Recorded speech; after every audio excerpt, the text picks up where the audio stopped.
আসসালামু আলাইকা ইয়া রাসূলুল্লাহ। নবী তাকায় দেখে যেই সাহাবী সালাম দিছে ওর নাম হলো ওসমান গনি। জোরে কার নাম কি? ওসমান গনি বলতেছে, ইয়া রাসূলুল্লাহ, আজকে পরপর 3 দিন পর্যন্ত আমি দেখলাম। প্রথম দিন দেখলাম কিছুই বলি নাই, আমি দ্বিতীয় দিন দেখলাম বলি নাই, আজকে তৃতীয় দিন আমি দেখতেছি আপনার মহব্বতের সাহাবী তালহা ফজরের সালাম ফিরালেই বাড়ির দিকে দৌড় দেয়। আপনি যেই ফজরের নামাজের সালাম ফিরান সঙ্গে সঙ্গে বাড়ির দিকে দৌড় দেয়। আমি একদিন দেখেছি কিছুই বলি নাই, দ্বিতীয় দিন দেখলাম বলি নাই, আজকে তৃতীয় দিন দেখে আর সহ্য করতে পারলাম না। ওই তালহার ব্যাপারে আমি আপনার কাছে নালিশ জানা। সঙ্গে সঙ্গে বললেন, ওসমান, তুমি অভিযোগ করলে তালহার ব্যাপারে, তোমার অভিযোগকে আমি গ্রহণ করতে পারলাম না। অভিযোগকে গ্রহণ করতে গেলে আমাকে তদন্ত করা লাগবে। সমস্ত সাহাবীরা জিহ্বাত কামড় দিছে, কারণ যেই সাহাবী অভিযোগ করেছে সে সিরিয়াল হলো 3 নম্বর, আর যার বিরুদ্ধে অভিযোগ করা হয়েছে সে সিরিয়ালে হলো 7 নম্বর। এই দুনিয়াতে 10 জন সাহাবীকে আল্লাহ জান্নাতের সার্টিফিকেট দিয়েছে। জোরে কান কয়জন? তার মধ্যে সিরিয়ালে 3 নম্বরকে ওসমান গনি।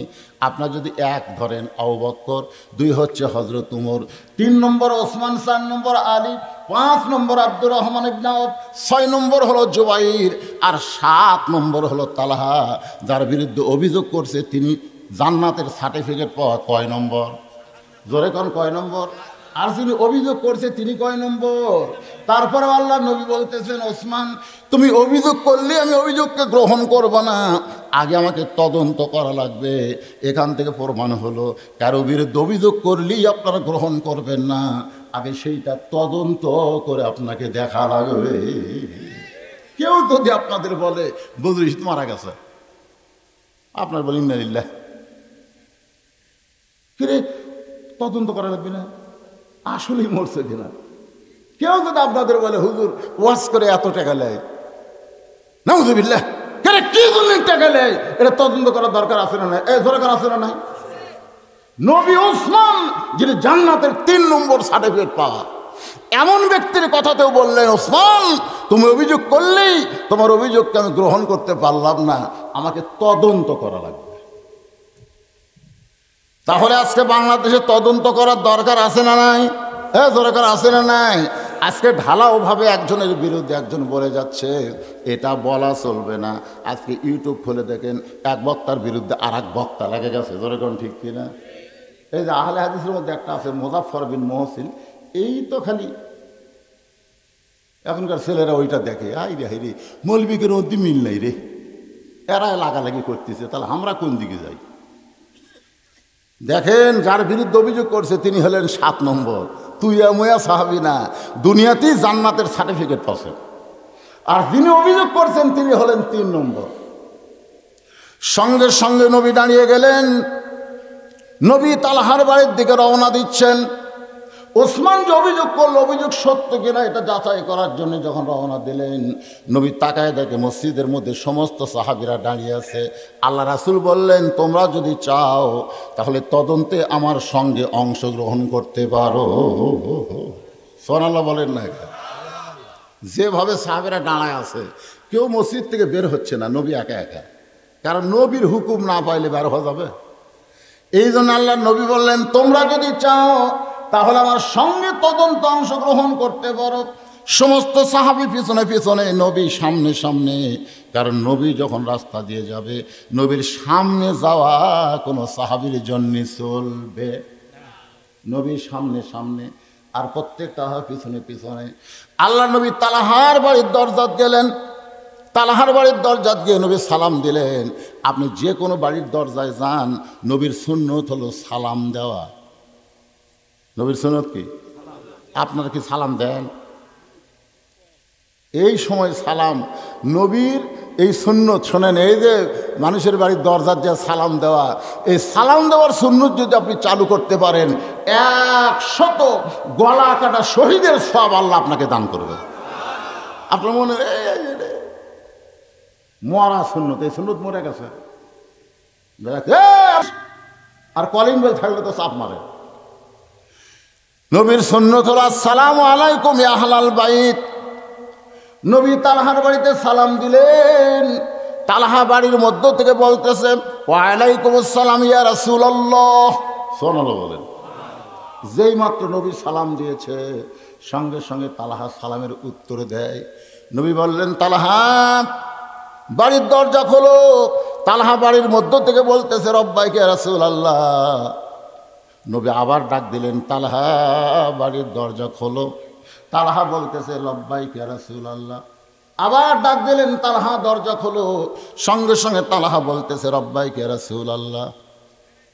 তিনবার নবী ডাকছে। ধরে কোন কয়বার? তিনবার নবী ডাকছে, তিনবার লব্বাইক বলতেছে, কিন্তু দরজা খুলতেছে না। এমন সময় ওমর ফারুক সাহাবীদের মধ্যে সবচাইতে কি আল্লাহ রাসূল একটা হাদিস আছে, আমার 4 জন সাহাবী 1 নম্বর। কয়জন? আবু বকর নরমে 1 নম্বর, আর গরমে 1 নম্বর হলো উমর, সম্পদে 1 নম্বর হলো ওসমান, আর জ্ঞানে 1 নম্বর হলো আলী। সুবহানাল্লাহ পাবেন না? তাহলে 4 জনই কয় নম্বর? নরমে 1 নম্বরের নাম কি, আর গরমে 1 নম্বরের নাম হলো ওমর। তিনবার নবী ডাক দিল, প্রত্যেকবারই লব্বাইক বলল, কিন্তু দরজা খোলে না। ওমর আর সহ্য করতে না ফেরে নবীর কদমের দিকে ইশারা করে বলতেছে, ইয়া রাসূলুল্লাহ, এই কদমের জুতার পরশে আল্লাহর আরশ ধন্য হয়ে যায়। নবীর পায়ের জুতার পরশে কি ধন্য হয়? আল্লাহর আরশ ধন্য হয়। আর সেই নবী তালহার বাড়ির দরজায় তালহা তালহা তালহা বলে ডাকতেছে। প্রত্যেকবারই তালহা লব্বাইক লব্বাইক বলতেছে। আমার মনে হয় তালহা বেয়াদব হয়ে গেছে। আমার মনে হয় তালহা কি হয়েছে?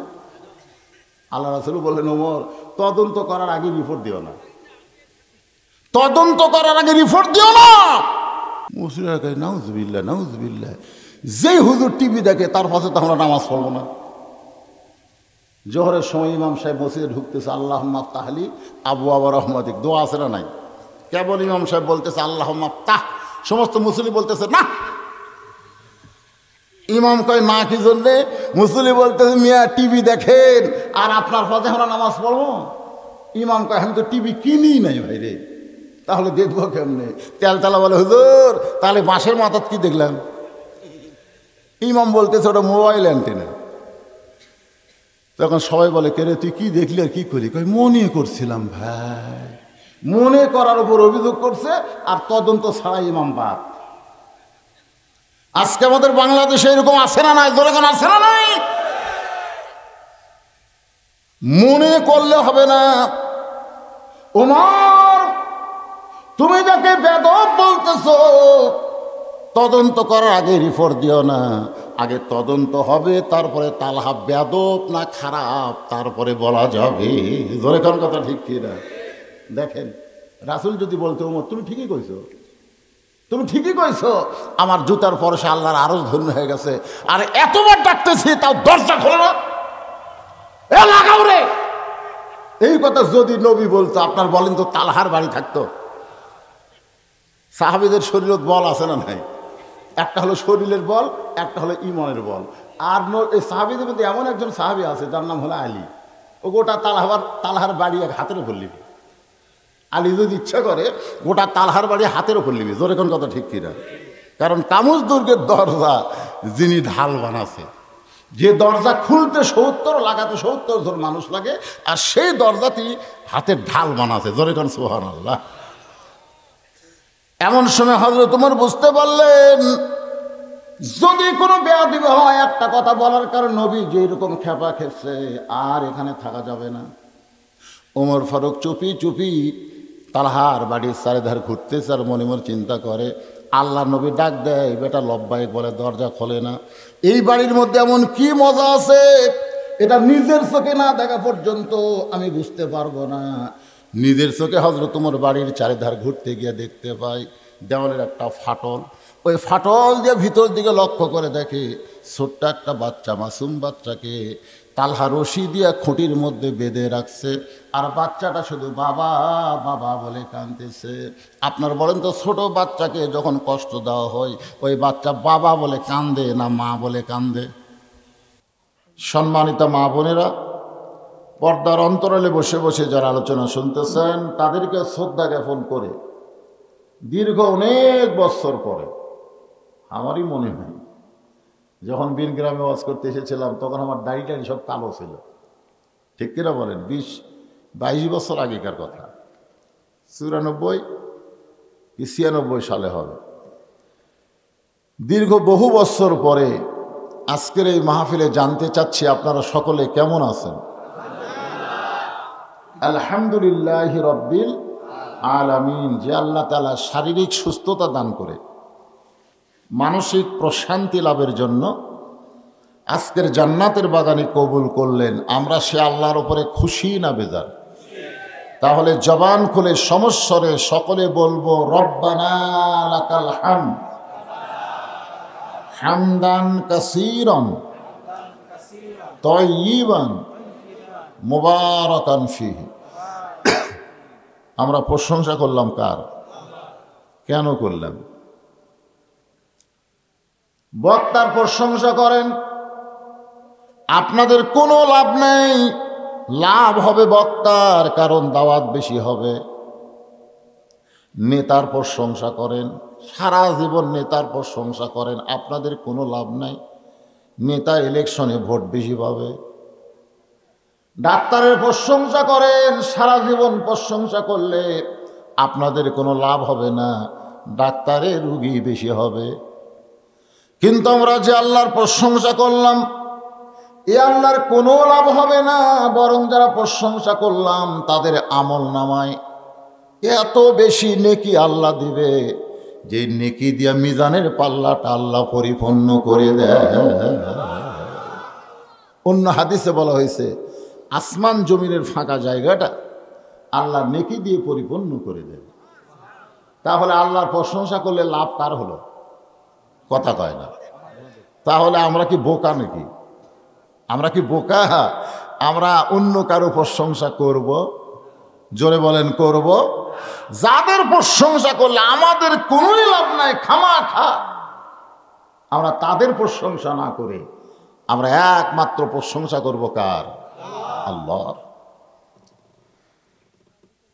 ইমাম গাজ্জালী রহমতুল্লাহ আলাইহি ইহইয়া উলুমুদ্দিন কিতাবের মধ্যে উল্লেখ করেছেন, যারা মুসলমান তারা আল্লাহর প্রশংসা করার 1 নম্বর কারণ হলো আল্লাহ তাআলা রূহের জগৎ থেকেই তাদেরকে ভালোবাসে। জোরে কোন সুবহানাল্লাহ। এই দুনিয়াতে আসার আগে কিন্তু আমরা আরেকটা জগতে ছিলাম, আপনাদের মনে আছে? ছিলাম যে এটাকে বিশ্বাস হয়? মাশাআল্লাহ, বিশ্বাসে মিলাই বস্তু, তর্কে বহুদূর। আমরা এই দুনিয়াতে আসার আগে আরেকটা জগতে ছিলাম, তার নাম হলো আলমে আরওয়াহ। এই রুহের জগতে আল্লাহ যাদেরকে ভালোবেসেছেন কেবলমাত্র তাদেরকেই আল্লাহ মুসলমানের ঘরে কবুল করেছে। বিশ্বাস করেন, একটা হিন্দু থেকে মুসলমান হওয়া খুবই কঠিন। যার প্রমাণ হলো নবীর চাচা আবু তালেব, যিনি নবীকে লালন পালন করলেন। একেবারে মৃত্যুর বিছানায় যখন পড়ে গেছে আর খাড়া হওয়ার পারবে না, ঠিক ওই সময় গিয়া নবী বললেন, চাচা খালি একটা বার বলেন লা ইলাহা ইল্লাল্লাহ মুহাম্মদ রাসূলুল্লাহ, আমি আপনার হাত ধরে জান্নাতে ঢুকাই দেব। কোন সময়? একের মৃত্যুর সময়। চাচা বললেন, বাজান মোরাই যখন যাব বাপদাদার ধর্ম ছাড়ব না।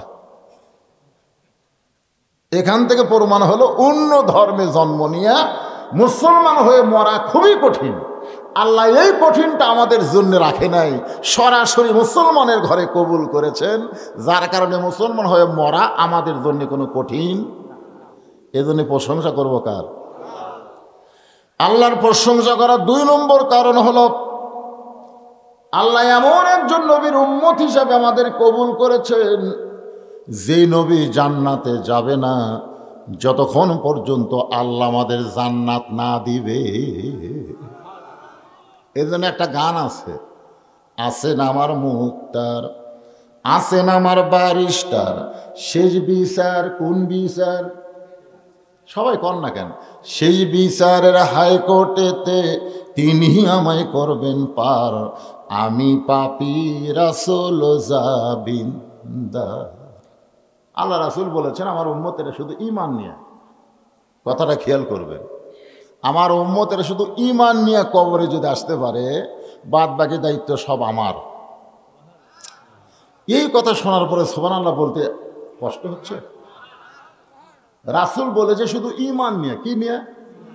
ঈমান নিয়ে যদি কবরে আসতে পারে, বাদ বাকি দায়িত্ব আমার। সে যত পাপী হোক না কেন, আমি রাসূল আল্লাহর সামনে উকিল হয়ে, ব্যারিস্টার হয়ে আমার উম্মতকে জামিন করে জান্নাতে পৌঁছায় দিব।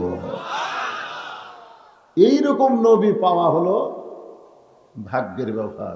এই জন্য মাঝে মাঝে আমি ড্রেসিং টেবিলের সামনে আয়নাকে সামনে নিয়ে এরকম কপালে হাত দেয়, কপালে এরকম হাত দেয়, চুমা খাই। এটা আমার ছোট মেয়ে আবার দেখছে, দেখার মা রেখেছে, আব্বা কি পাগলা হলো নাকি?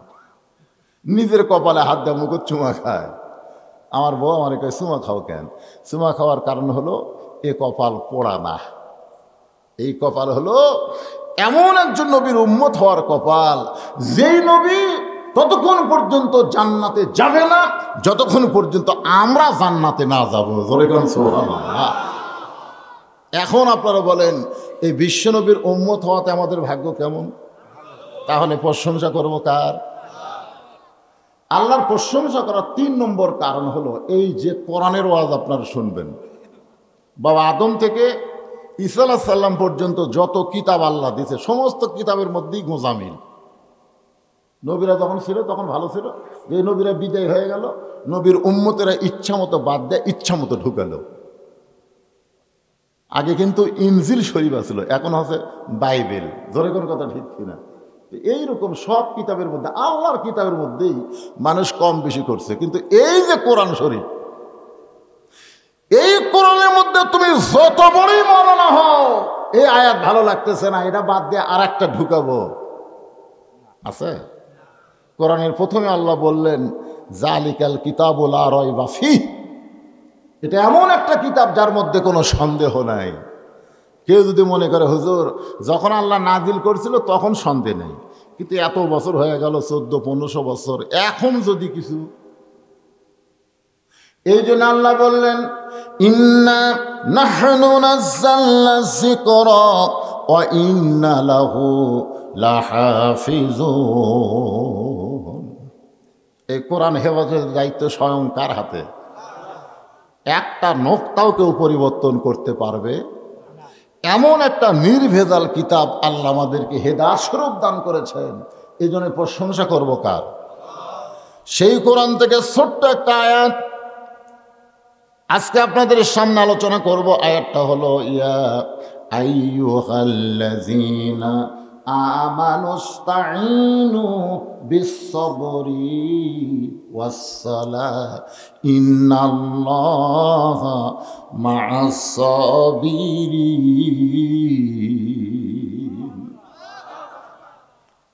এই আয়াতের মধ্যে কিন্তু আপনাদের মসজিদের কথা আছে। আমি শুনলাম যে বিনগ্রাম মসজিদের খবর কি, বলছে হুজুর কোনদিন ফজরের নামাজ মুয়াজ্জিন একলাই পড়ে, একটা মুসল্লিও থাকে না কোনো দিন। আমরা মনে করি মসজিদকে টাইস দিয়ে মুড়াইয়া মসজিদকে চাকচিক্য করলেই মসজিদের উন্নয়ন হয়। এটা ভুয়া কথা। মসজিদের উন্নয়ন হবে যত বেশি মুসল্লি হবে। ধরে কোন কথা ঠিক না? মুসল্লি কম, কিসের মসজিদ রে?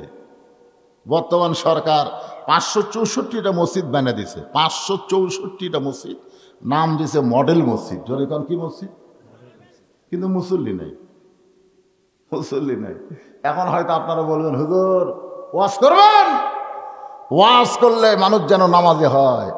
ওয়াজ দিয়ে যদি মানুষ নামাজি হতো, নবীর চাইতে ভালো ওয়াজ কোনো বক্তা জানে? সেই নবী 13 বছর ওয়াজ করে মুসলমান হয়েছে মাত্র 320 জন। 13 বছর ওয়াজ দিয়া মুসলমান কয়জন? 320 জন। 13 বছরের ওয়াজ, নবীর ওয়াজ। আর আমাদের এই 5টা বক্তার ওয়াজ। নবী 13 বছর ওয়াজ করে মুসলমান হলো 320 জন। নবী কয় আল্লাহ এত কষ্ট করে কলেমার দাওয়াত দেয়া পিটন খাওয়া মুসলমান তো হয় না। আল্লাহ বলে ঠিক আছে, আপনাকে জায়গা পরিবর্তন করা লাগবে। আল্লাহ তাআলা জায়গা পরিবর্তন করলেন হিজরতের মাধ্যমে। মাত্র 8 বছর, ধরে কোন কয় বছর?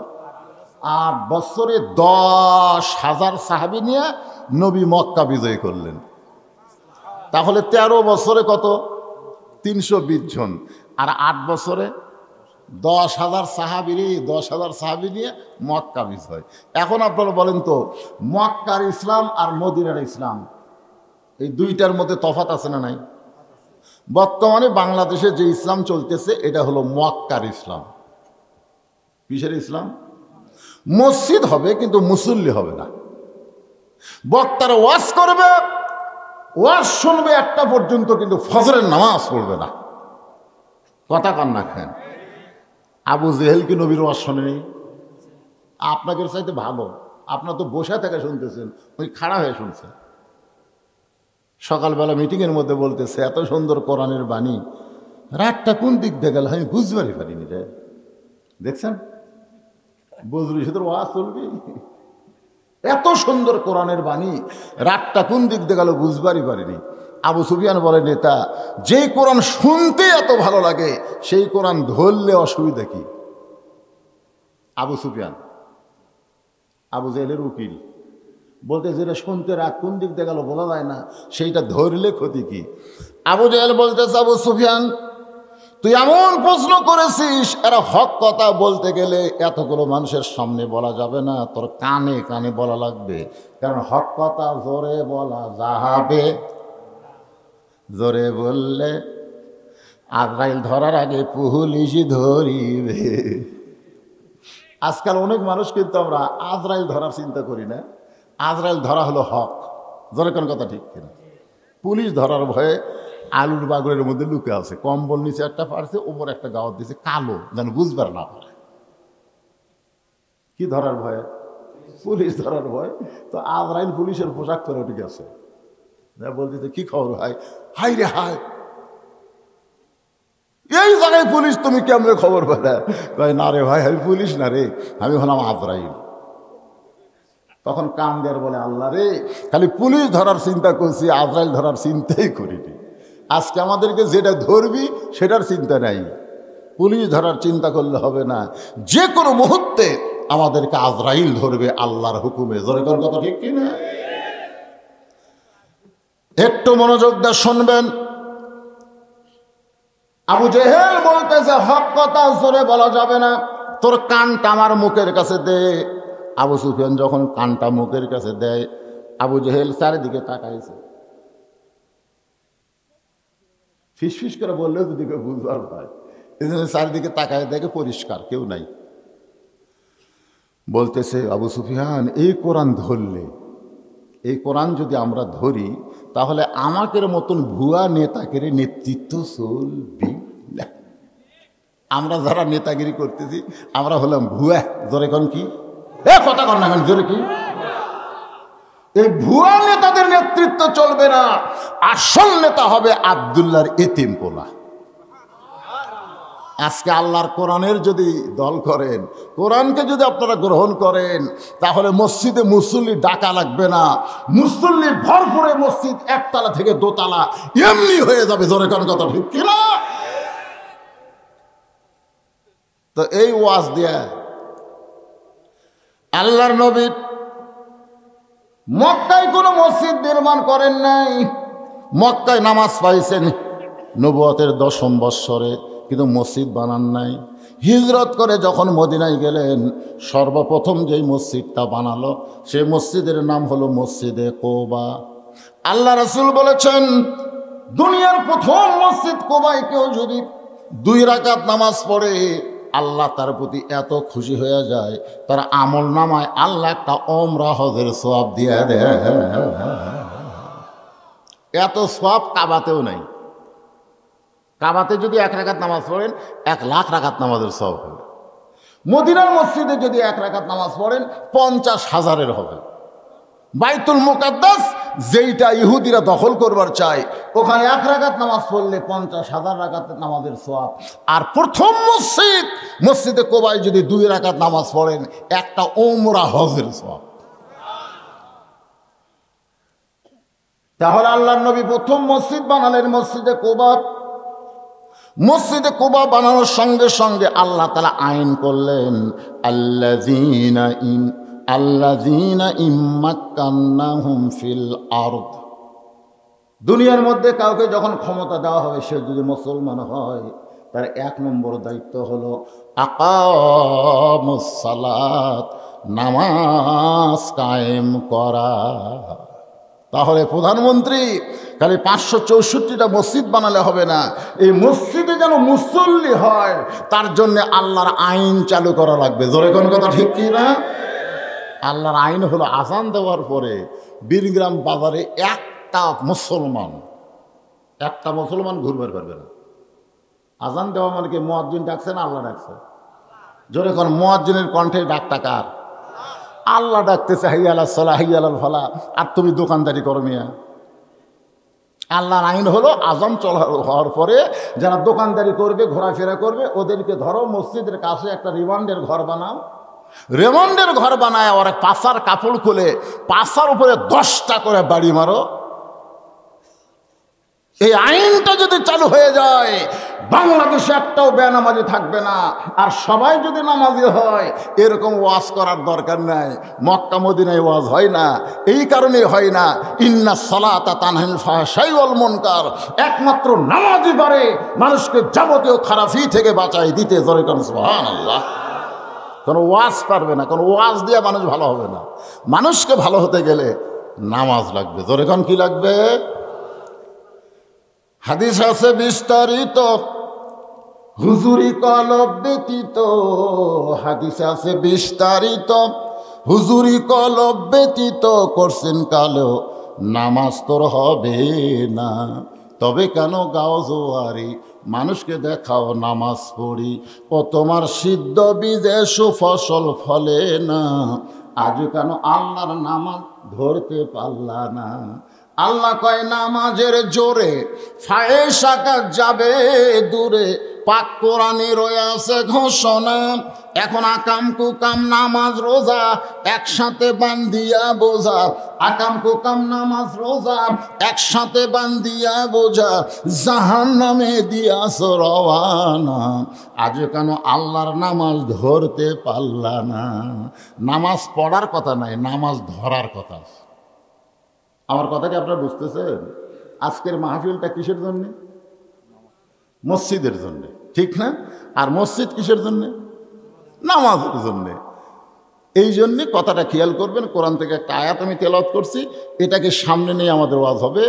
এখনকার অধিকাংশ যুবকেরাই নামাজ পড়বার চায় না। এই যে সব যুবকেরা বসে আছে, মাহফিলের প্যান্ডেল ছোট হোক, কিন্তু শ্রোতারা অধিকাংশই যুবক। সুবহানাল্লাহ বলেন।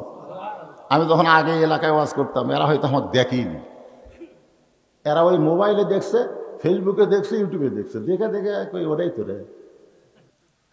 আমি বীরগ্রাম বাজারে বহুবার, এই মসজিদ, আপনাদের মসজিদ তখন এমন ছিল না, ভাঙ্গাচুর একটা ছিল, ওইখানে আমি নামাজ আদায় করতাম।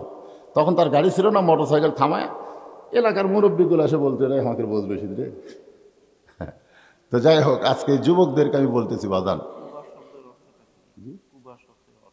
কোবা একটা জায়গা, পল্লী, কোবা পল্লী, ওটা একটা জায়গা। যেরকম প্রত্যেকটা জিনিসের শাব্দিক অর্থ হয় না, কতগুলো জিনিস আছে। যেরকম আপনাদের বিন গ্রাম, এখন যদি বলেন হুজুর বিন গ্রাম মানে কি, আমি বলি বিন হলো সাপের বাঁশি, গ্রাম হলো গ্রাম। এইভাবে একটা আজগুবি অর্থ করে দিলে হবে না, ওটার নাম আগে থেকেই ছিল কোবা। তো যাই হোক, তারপরে ডিকশনারি দেখলে একটা অর্থ বাড়াবে। একটু মনোযোগ দিয়ে শুনবেন, তাহলে আল্লাহ কি বলতেছেন। দেখেন, নামাজের কথা বলার আগে আল্লাহ কি বলতেছেন? ইয়া আইয়ুহাল্লাযীনা আমানুস্তাঈনু বিস-সাবরি। তারপরে বলতেছে ওয়াস-সালা ইন্নাল্লাহা মা'আস-সাবিরিন। নামাজ কার জন্যে? বেঈমানদের জন্য না ঈমানদারের জন্য? এই দেখেন, সেজন্য আল্লাহ বলতেছে, যারা আমাকে বিশ্বাস স্থাপন করেছ, তোমাদের জন্য 1 নম্বর কাজ কি? ধৈর্য এবং নামাজের মাধ্যমে আল্লাহর কাছে ফরিয়াদ করা। আগে বলা হয়েছে ঈমানদার। এখন আমরা এখানে যারা বসে আছি, নামাজ না পড়লেও আমরা ঈমানদার। অনেকে এরকম বলে, আমি নামাজ পড়ি না, তাই বলে আমার ঈমান নাই। আপনারা বলেন তো, যে ব্যক্তি বলে আমি না হয় নামাজ পড়ি না রে, তাই বলে কি আমার ঈমান নাই? আপনারা ওই ব্যক্তিকে কি উত্তর দিবেন? ওই ব্যক্তির জন্য বুখারী শরীফের কিতাবুস সালাত, আল্লাহর নবী বললেন বাইনাল আবদি ওয়াল কুফরি তরকুস সালাত, বান্দার কাফেরের মধ্যে পৃথক করার জিনিস তার নামই হলো নামাজ। যারা নামাজ পড়বে তারা হবে বান্দা, আর যারা পড়বে না তারা হলো কাফের। তাহলে মাগরিব এশার নামাজ না পড়ে যারা ওয়াজ শুনতেছে এরা মুমিন না কাফের?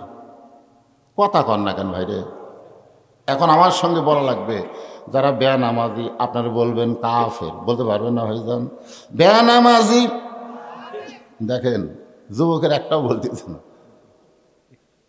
জবান খুলে বলতে হবে বেনামাজি।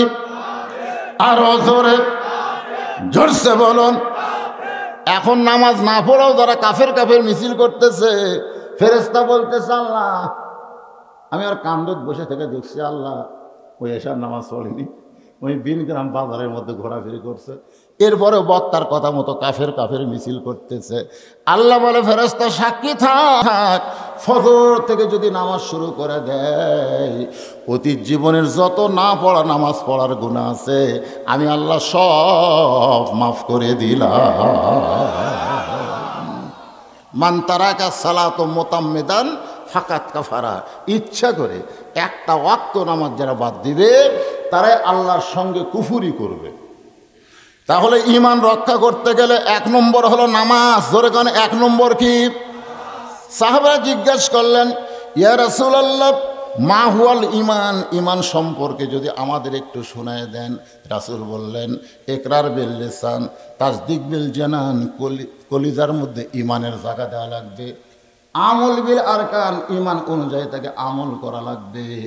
আমরা যারা এখানে বসে আছি ভাইজান, এখন ঈমানের পরে ঈমান রক্ষা করার 1 নম্বর যে বিষয় তার নাম হলো নামাজ।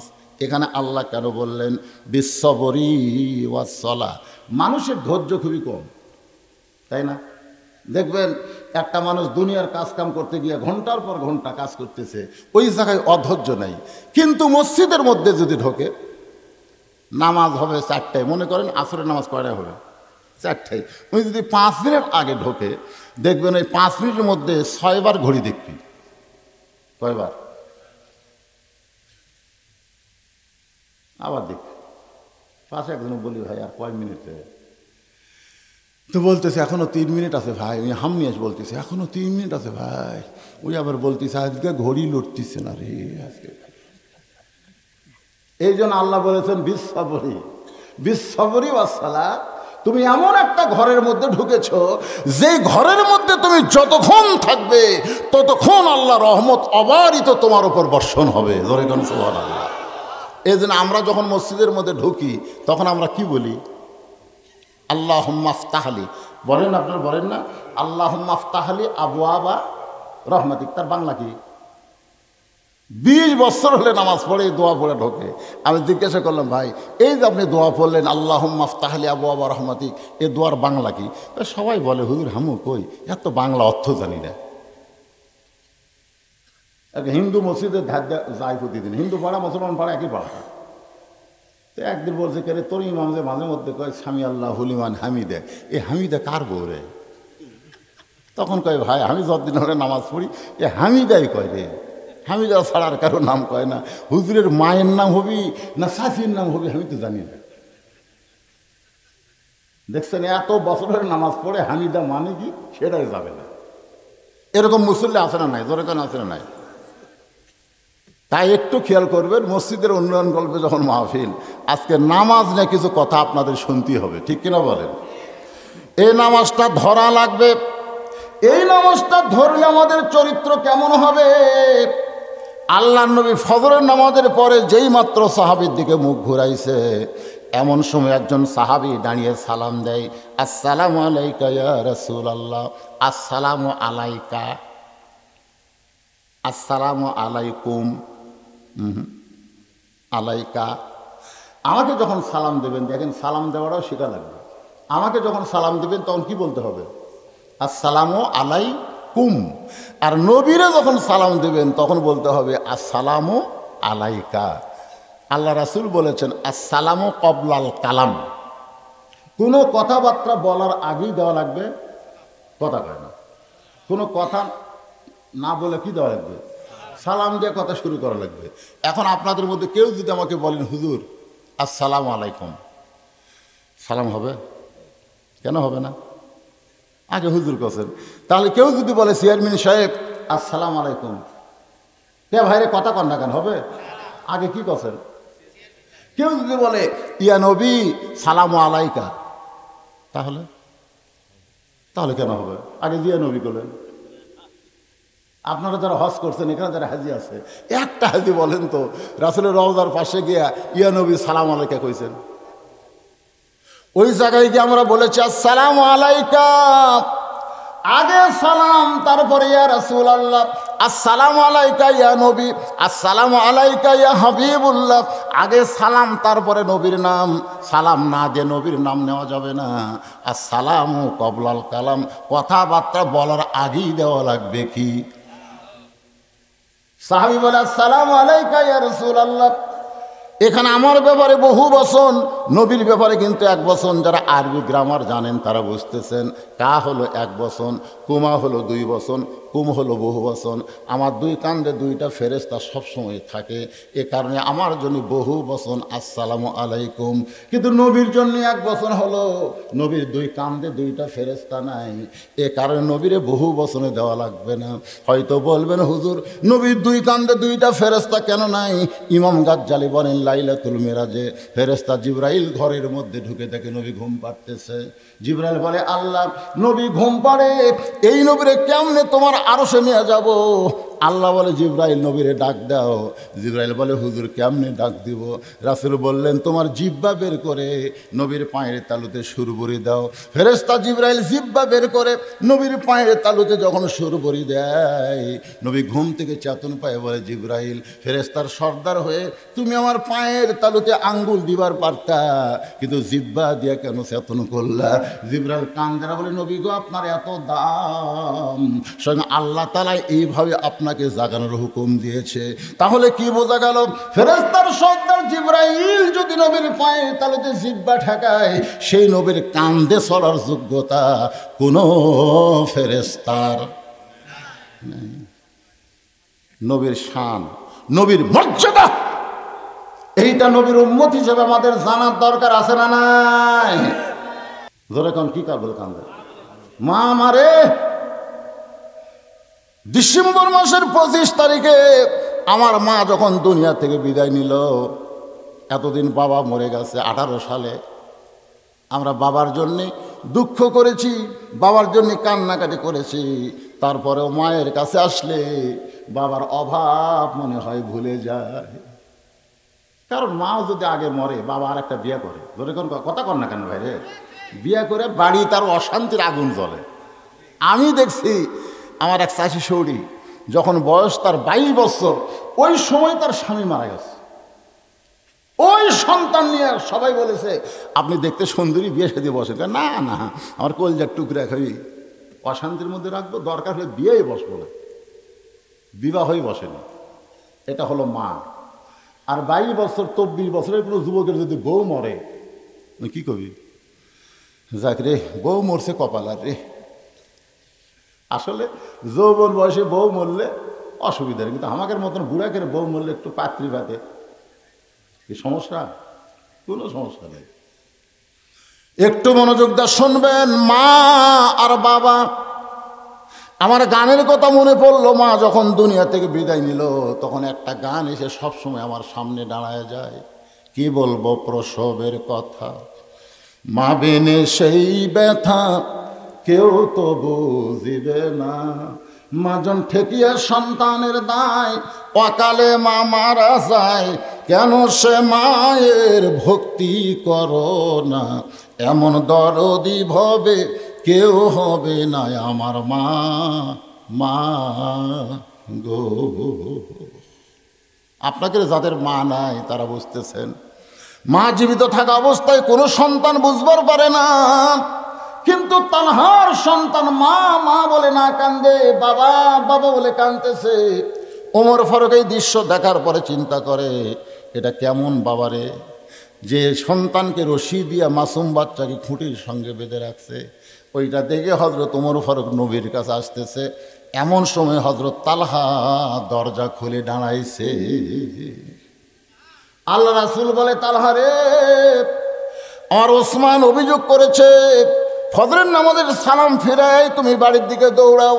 অথচ আল্লাহ কোরআনে বলেছেন আস্তাইনু, পড়েন, আস্তাইনু বিসসবরি ওয়াসসালাহ ইন্নাল্লাহা মাআস সাবিরিন। ওমর ফারুক বলতেন, আমি মসজিদ থেকে কখনোই বের হতাম না, আমি মসজিদ থেকে কখনোই বের হতাম না যদি আল্লাহ না বলতো। আল্লাহ যখন বলেছে ফাইজা কুদিয়াতিস সালাহ ফান্তাশিরু ফিল আরদ, নামাজ হয়ে গেলে আর মসজিদে থাকা যাবে না, এই আয়াতটা নাজিল না হলে আমি উমর কখনোই মসজিদ থেকে বের হতাম না। কারণ আল্লাহ পাক আমাকে নিজের চোখে দেখাইছে মসজিদ যখন কোনো মুসল্লি থাকে তার উপর আল্লাহর অবারিত রহমত বর্ষণ হয়। সুবহানাল্লাহ। তো মসজিদে থাকা লাগবে কিন্তু ইবাদতের নিয়তে, শুয়ে থাকার নিয়তে না।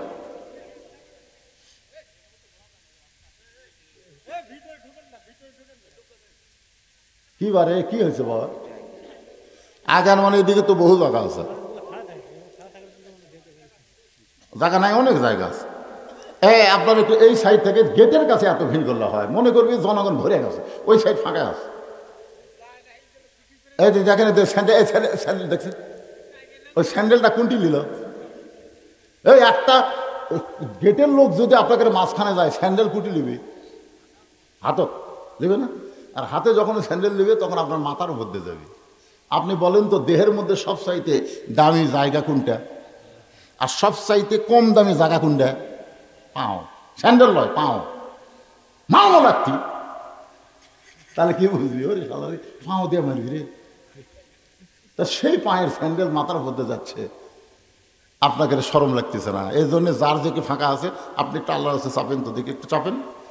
এই জায়গাতে একটু ফাঁকা আছে, শুইছে নাকি রে? ওটা ঘুমাইছে নাকি? আচ্ছা ঠিক আছে, একটু জিকির করেন আর জমে বসেন। লা ইলাহা ইল্লাল্লাহ, লা ইলাহা ইল্লাল্লাহ, লা ইলাহা, লা ইলাহা ইল্লাল্লাহ মুহাম্মাদুর রাসূলুল্লাহ সাল্লাল্লাহু আলাইহি ওয়াসাল্লাম। আপনাদের বিনগ্রাম মসজিদ আছে না নাই? জোহরের নামাজ হয়ে গেছে, জোহরের নামাজ শেষ, কিন্তু ওরা তিনজন, কয়জন? 4 ফ্যান দিয়ে গল্প করতেছে, 1-8 ঘন্টা হয় গল্প ছাড়ে না। ফেরেশতারা বলতেছে আল্লাহ সবাই জোহর পড়ে চলে গেল, কিন্তু এরা তিনজন যে 4 ফ্যান দিয়ে গল্প করতেছে, এর কি রেজাল্ট কি? আল্লাহ বলতেছে এর কি রেজাল্ট হলো, নামাজের পরে মাথার উপরে ফ্যান চালু করে ওরা যতক্ষণ গল্প করছে ওই ফ্যান চলার কারেন্টের বিল এই তিনজন আলাদাভাবে না দেওয়া পর্যন্ত জান্নাতে যাওয়ার পারবে না। কারণ মসজিদ ওর বাপের ঘর না, ইচ্ছা মতো ফ্যান ঘুরাবি। জনগণ কথা রাখবে না, খুব খেয়াল করবেন ওজান। হায় রে, তাও কি 3 জন 4 ফ্যান? 3 জনে 1 ফ্যান দিলি তো হয়, দিছে কটা? ওমর ফারুক বলতেছেন কোরআনের এই আয়াত যদি আমি না দেখতাম তাহলে আমার জীবন থাকা অবস্থায় শুধু পাক পবিত্র হওয়ার জন্য মাঝে মধ্যে মসজিদ থেকে বের হতাম, কিন্তু আল্লাহর ঘর থেকে আমি কখনোই বের হতাম না। কারণ নিজের চোখে দেখছি, ইয়ানজুরুবি নূরিল্লাহ, আমি নিজের চোখে দেখেছি মসজিদ যতক্ষণ কোনো বান্দা থাকে ততক্ষণ আল্লাহর অবারিত রহমত তার উপরে বর্ষিত হয়। ধরে কর সুবহানাল্লাহ। ফজরের নামাজ পড়ি তুমি বাড়ির দিকে দৌড় দাও, একদিন নয় পর পর 3 দিন ওসমান গনি দেখেছে। আমার নরম সাহাবী ওসমান গনি এইটা দেখার পরে একদিনে রিপোর্ট করেনি, 2 দিনেও করেনি, 3 দিনের বেলায় করছে। আমার প্রথম অভিযোগ হলো তালহা, সালাম ফিরানোর পরে তুমি কেন বাড়ির দিকে দৌড় দাও? কারণ সালামের পরে দোয়া আছে না নাই? আমি কিন্তু মোনাজাতের কথা কই না, আমি দোয়ার কথা কইছি। আল্লাহ রাসূল সালাম ফেরানোর পরে অনেক দোয়া করতেন, তার মধ্যে একটা দোয়া কম্পালসরি, সেটা হলো আয়াতুল কুরসি। সেটা কি? আয়াতুল কুরসি। যে ইমাম সাহেব সালাম ফেরাবে, আপনি যদি আয়াতুল কুরসি তেলাওয়াত করেন আল্লাহ রাসূল বলেছেন 5 ওয়াক্ত নামাজের পরে 5 বার আয়াতুল কুরসি কেউ যদি পড়ে আল্লাহ তাকে 5টা পুরস্কার দিবে। কয়টা? 1 নম্বর পুরস্কার হলো আল্লাহ তার মৃত্যুকে সহজ করে দিবে। তার মৃত্যুর কোনো আযাবই হবে না। মায়ের স্তনে দুগ্ধ খাইতে খাইতে সন্তান যেমন ঘুমায়া যায় এমনভাবে মৃত্যুর কোলে ঢলে পড়বে। এটা হলো 1 নম্বর। 2 নম্বর পুরস্কার হলো কবরে যখন মুনকির নাকির তাকে সওয়াল করবে, এই আয়াতুল কুরসি আমল করার কারণে তার প্রশ্নের উত্তর আল্লাহ পাক নিজেই দিয়ে দিবে। জোরে কোন সুবহানাল্লাহ। কয়টা গেল? 3 নম্বর, হাসরের ময়দানে তার নেকির পাল্লার ওজন বেশি হবে, আল্লাহ তাআলা তার কাছ থেকে কোনো হিসাব নেবে না। 4 নম্বর, বিজলি আকারে পুলসিরাত পাড়ি দিবে। 5 নম্বরে 8টা জান্নাতের দরজা আল্লাহ খুলে দিবে। তবে শর্ত হলো 5 ওয়াক্ত নামাজের একই সাথে 5 বার না, একসাথে তাই সারাদিনের কাজা আয়াতুল কুরসিটা করিবারে, কারণ 5 ওয়াক্ত নামাজ পড়ার আমার টাইম নেই, একবারে 5টা মেরে দিই হবে। এই এটা কি কি কায়দা দেখছেন যে সালাম ফিরানোর পর, তার মানে বোঝা গেল 5 ওয়াক্ত নামাজ আপনাকে ধরা লাগবে। জোরে কোন কথা ঠিক কি না? কয় ওয়াক্ত? 5 বার আয়াতুল কুরসি নবী পড়তেন। এরপরে নবী বলতেন রব্বানা, পড়েন রব্বানা যালামনা আনফুসানা ওয়া ইল্লাম তাগফির লানা ওয়া তারহামনা লানাকুনান্না মিনাল খাসিরিন। আমাদের বাবা আদম আলাইহিস সালাম কিন্তু এই দোয়া যখন গন্ধম খাওয়ার অপরাধে দুনিয়াতে বের করে দিল তখন তিনি এই আয়াতটা তেলাওয়াত করতেন। নবী সবসময় পড়তেন রব্বানা, পড়েন রব্বানা আতিনা ফিদ দুনিয়া হাসানাতাও ওয়া ফিল আখিরাতি হাসানা। এরপরে নবী কিছু আলোচনা করতেন। তালহা, সালাম ফিরানোর সঙ্গে সঙ্গে তুমি বাড়ির দিকে দৌড় দাও। তোমার বাড়িতে এমন কি আছে যে মসজিদের মধ্যে তোমার ভালো লাগে না, বাড়ির দিকে তুমি দৌড় দাও। এটা হলো 1 নম্বর অভিযোগ। 2 নম্বর অভিযোগ, আমি নবী করতেছি, সালাম দেওয়ার পরে 3 বার তোমাকে তালহা বলে ডাক দিলাম, তুমি এত দেরি করে কেন দরজা খুললে? এত দেরি করে কেন দরজা খুললে? এমন সময় ওমর ফারুক বলে, ইয়া রাসূলুল্লাহ, এর বিরুদ্ধে আমার একটা অভিযোগ হলো। হুজুর, আপনারা দেখেন নাই, আমি দেখেছি কচি একটা মাসুম বাচ্চাকে এই তালহা রশি দিয়ে খুঁটির মধ্যে বেঁধে রাখছে, আর বাচ্চাটা খালি বাবা বাবা বলে কাঁদতেছে। সঙ্গে সঙ্গে আল্লাহ নবী মাটিতে বৈশা বললেন।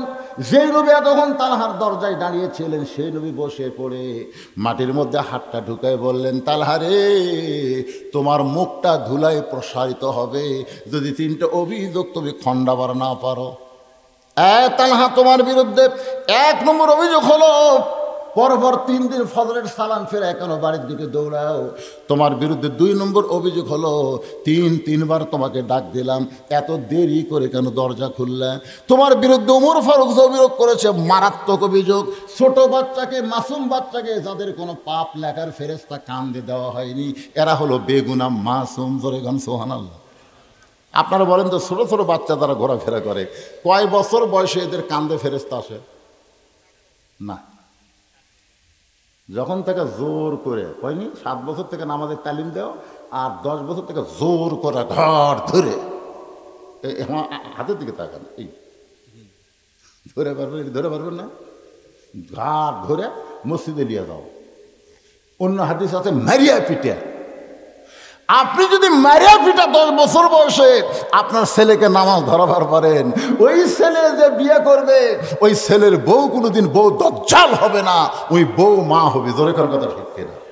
ওই প্রথম বাসরাত্রি বলবে, শোন, তুই যদি মরে দেয় আমি কিন্তু বউ পাবো, কিন্তু আমার বাপ মা যদি তোর দ্বারা কোনো কষ্ট পায় আমি কিন্তু জাতির পিতার সুন্নত আদায় করব। বউ কয়, কে জাতির পিতার সুন্নত কি? তখন এই ওয়াজ করা লাগে বাসর ঘরে, বউ শোয়ার আগে এই ওয়াজ। আমাদের জাতির পিতা হযরত ইব্রাহিম একবার ইসমাইল আলাইহিস সালামের বাড়ির দরজা, বাবা ইসমাইল বাড়িতে আসো, বাড়ির থেকে এক মেয়ে মানুষ বলে, কে কে ডাকে, এমন করে কে ডাকে? এরকম করছে, কে মেয়ে মানুষের গলা দিয়ে এটা হারিয়ে আসো স্যার, মেয়ে মানুষের কথা পরপর শোনাই যাবে না, আর এত জোরে কে ডাকে কে ডাকে? ইব্রাহিম এবার কিছুই বললেন না, মন খারাপ করে চলে যাচ্ছেন। রাস্তায় একজন মানুষকে দেখে বলতে, ভাই আমার নাম হলো ইব্রাহিম, ওই যে বাড়ি দেখতেছে আমার ছেলে ইসমাইলের, বহুদিন পর ছেলের বাড়িতে আইছিলাম, ছেলে আমার বাড়িতে নাই, আমার ছেলে যখন আসবে তখন ছেলেকে বলে দিও ছেলে যেন চৌকাট পাল্টায়। যখন কি পাল্টায়? কিছুদিন পরে ইসমাইল সাল্লাম আইসে, ওই লোকটা বলছে, ভাই আপনার বাবা আইছিল, যেই করেছে বাবা কান্না শুরু করছে, কান্দা লাভ নাই, আপনার বাবা একটা ওসিয়ত করছে চৌকাট পাল্টান লাগবে। ইসমাইল সাল্লাম চিন্তা করতেছে, কে রে চৌকাট পাল্টান মানে কি, কোন জানলার চৌকাট, কোন দরজার চৌকাট? আমরা হলে এটা চিন্তা করতাম, তোর এখন ঠিক কি না, চোর ডাকাতের উৎপাত বেশি, হয়তো চৌকাট দেখা লাগবে। ইসমাইল বুঝতে পারলেন এই চৌকাট মানে বউ পাল্টান লাগবে। যেরকম কি পাল্টান লাগবে? কারণ বাপমার মনে যেই বউ কষ্ট দেয় ওই বউকে নিয়ে সংসার করা যাবে না, দরকার হলে বউ তালাক দিবেন, কিন্তু বাপমার কলিজায় কষ্ট দেওয়া যাবে না। আপনার বাপ আপনার মা যদি আপনার প্রতি নাখোশ হয়, আপনি বলেন তো আপনার নামাজ কবুল হবে, আপনার হজ কবুল হবে, আপনার জাকাত হবে? একটা ইবাদত আল্লাহ কবুল করবে না। এই জন্য একটু মনোযোগ দিয়ে শুনবেন, যেই ছেলে 10 বছর থেকে নামাজি হয় ওই ছেলের ভাগ্যে খারাপ বউ আসবে না, একটা ভালো বউ সেই ছেলে পাবে। কারণ নামাজি ছেলেরা কোনোদিন বেপরদা নারীকে বিবাহ করে। আচ্ছা, শূন্যস্থান আপনার পুরো করে পারবেন না, আপনি কি বিরক্ত হচ্ছেন? আচ্ছা, 5 ওয়াক্ত নামাজের ছেলে বেপরদা পরিমণিক বিয়ে করবে? তাহলে আপনার না শব্দরা, এই ছেলেরা কথা কও না কেন? 5 ওয়াক্ত নামাজের ছেলে বেপরদা নারীকে বিবাহ করবে। এখন মেয়েরাও চাবে ওই শাকিব খানের ঘরত না যায়, আমরা একটা নামাজের ঘরত যাই, কারণ শাকিব খানের চরিত্রের কোনো গ্যারান্টি, ওই বিয়ার আগে 2 বছরের সন্তানের বাপ হয়। আজকে দেখেন আপনারা, বাংলাদেশের কোনো নামাজি, কোনো হুজুর, কোনো আলেম, কোনো ইমাম বউ ছাড়া দিছে 2-1টা হতে পারে কোচিত, সেটা ইল্লা ইল্লা ইল্লা হলে এসতেছে না, 2-1টা হতে পারে, কিন্তু এটা করে না। একটু মনোযোগ দিয়ে শুনবেন তাহলে। 10 বছর বয়সে 2 কান্দের 2 ফেরেশতা আল্লাহ দেয়। আল্লাহ মেয়ে বলে, তালহারে তোমার কচি মাসুম বাচ্চা 4 থেকে 5 বছর বয়স, এই বাচ্চাকে রশি দিয়ে তুমি খুঁটির মধ্যে বেঁধে রাখছো। আমি রাসূল বলেছি ছোটদেরকে স্নেহ করবা, এটা নবীর হাদিস। ছোট বাচ্চাদের কি করবে? আর বড়দের আর যুবকদের সমবয়সী মহব্বত, যেরকম কি আরো যেরকম হ্যাঁ, নামাজ পড়ে না, নামাজ পড়ে না, প্রতিদিন যায়, কয় ভাই সব মসজিদে যাই রে, আমি পড়ি, তুই পড়িস না, তুই নামাজ পড়ে কেমন সে ভালো হয়েছে, এই তুই নামাজ পড়েও যাবি না পড়েও তাই দেখতেছ না রে, আমার এই দাওয়াত দেখ কাম হবি না। ওই 3:30টার সময় বিন গ্রামে ওর হাত ধরছে, চ কে রে ভাই 4টার সময় নামাজ, এখন কি জন্য চ, তুই কি মনে করছিস নামাজের জন্য হাত ধরছি? তুই এক নামাজ ছাড়া তার কিছু বুঝিস না। না ভাই নামাজের জন্য না, তোকে একটু চা খেলাম চ। আপনি কোন তো নামাজের কথা বললে যে গরম হয়, চা খাওয়ার কথা শুনলে সে গরম থাকবে? চাষটালে বসে বলতেছে পেঁয়াজি দাও, নিমকি দাও, গুড়ে জিলেপি দাও, চিনি কিরে এত কেন ভাই? আরে খা ভাই, কি আমার ভাই না, নিয়ত করছি আজ 50 টাকা তো খেলাম রে, কেবল 40 টাকা খাওয়ানো হচ্ছে। ইতিমধ্যে মসজিদে আজান দিছে, আজান দেওয়ার পরে বলতে দে ভাই রে, এক বস নাই তোকে 50 খাওয়ার নিয়ত করছিলাম, কিন্তু এই শালা মুয়াজ্জিন দেখছেন নামাজি কি হয় বলতেছে, এই শালা মুয়াজ্জিন খালি খুবুর খুবুর আজান দেয়, এখনই দেওয়া লাগবে, আর 10টা মিনিট পরে দিলে কি হবে?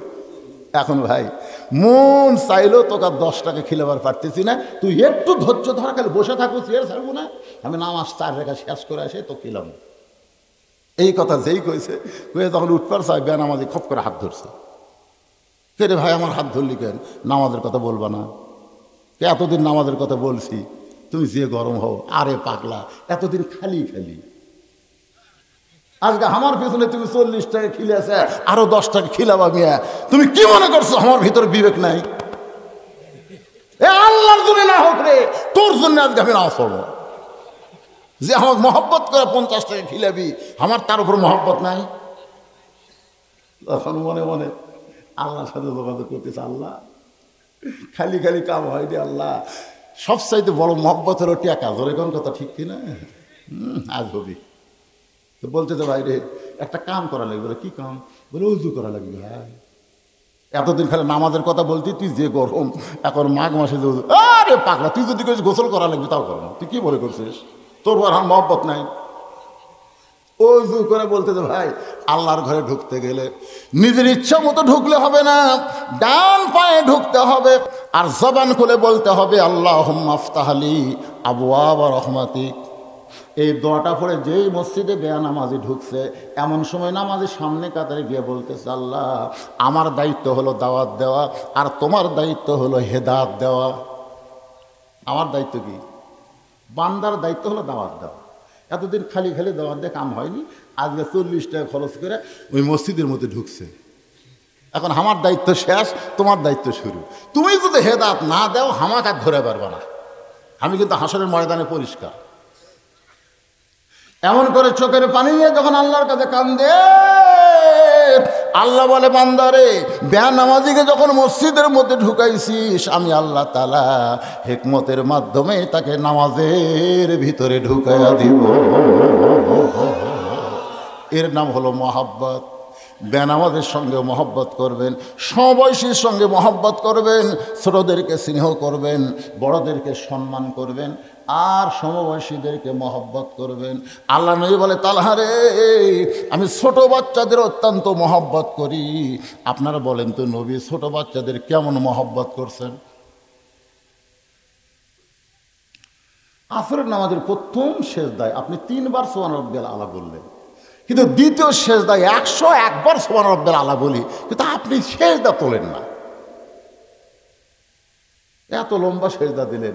আবার দ্বিতীয় রাকাতে আপনি 3 বার করে, তৃতীয় রাকাতে 3 বার করে সেজদা হলো, চতুর্থ রাকাতে 3 বার করে হলো, কিন্তু প্রথম রাকাতে দ্বিতীয় সেজদায় এত লম্বা।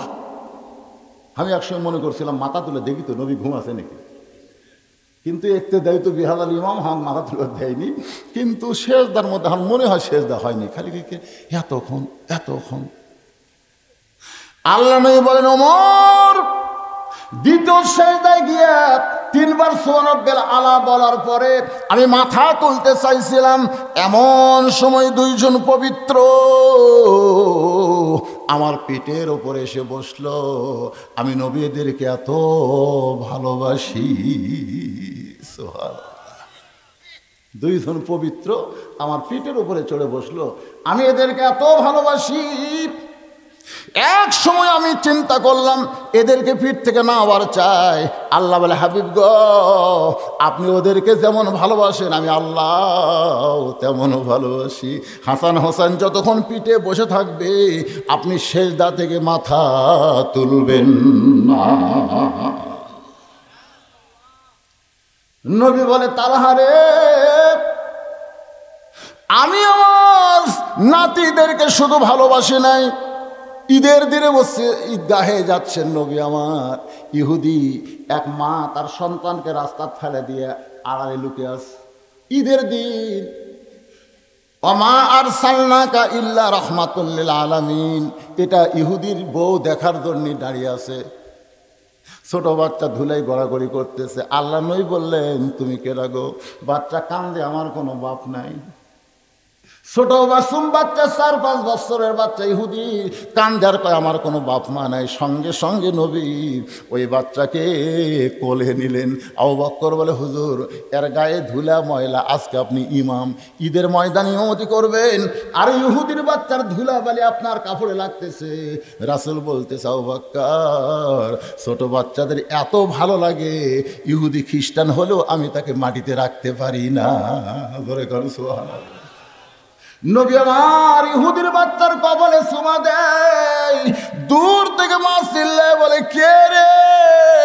মুসলমানের নবী, আর ইহুদি থাকবো না, আমারে পড়ায় দেন। আজ থেকে আমি সহ আমার সন্তানকে নিয়ে মুসলমান হতে চাই। সঙ্গে সঙ্গে আল্লাহ নাজিল করলেন, ফাবিমা রাহমাতিন মিনাল্লাহ। জোরে কর সুবহানাল্লাহ।